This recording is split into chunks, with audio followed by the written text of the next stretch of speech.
मागणी करण्यात आली अशी माहिती ओबीसी नेते बबनराव तायवाडे यांनी दिली आहे।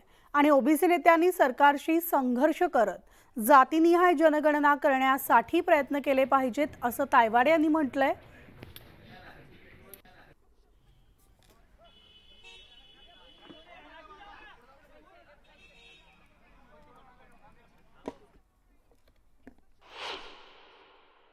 आपल्यासोबत राष्ट्रीय ओबीसी महासंघाचे अध्यक्ष बबनराव तायवाडे आहेत। सर, काल खरं तर एक चर्चा झाली, त्यानंतर आज शिष्टमंडळ जे आहे ते लक्ष्मण हाके यांच्या भेटीला जात आहे। तुम्हाला वाटतंय का या दोन्ही चर्चांनंतर हे उपोषण मागे येईल?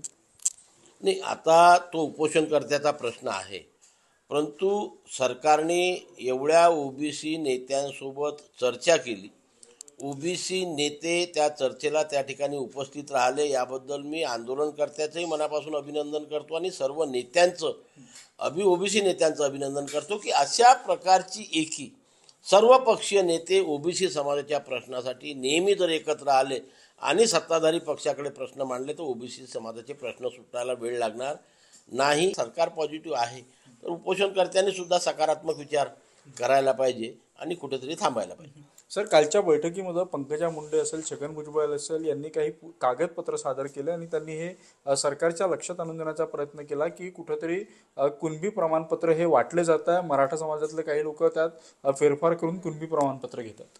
नाही बघा, जर अशा प्रकारचे कागदपत्र असेल आणि ते सरकारला सादर केले असते तर सरकारचं कर्तव्य आहे की त्याच्यावरती SIT बसवा, CID बसवा, काय कुठली पुष्कळ यंत्रणा आहे त्या यंत्रणेच्या मार्फत अशा प्रकारे प्रकरण जर समोर येत असेल तर त्याची चौकशी व्हायला पाहिजे। जरांगे पाटलांची भाषा आता अरेतुरेची होत चाललेली आहे, ते छगन भुजबळांचं राजकीय करिअर संपव असं देखील आता बोलायला लागलेलं आहे। अहो, ही भाषा बोलणं त्यांनी बंद करायला पाहिजे।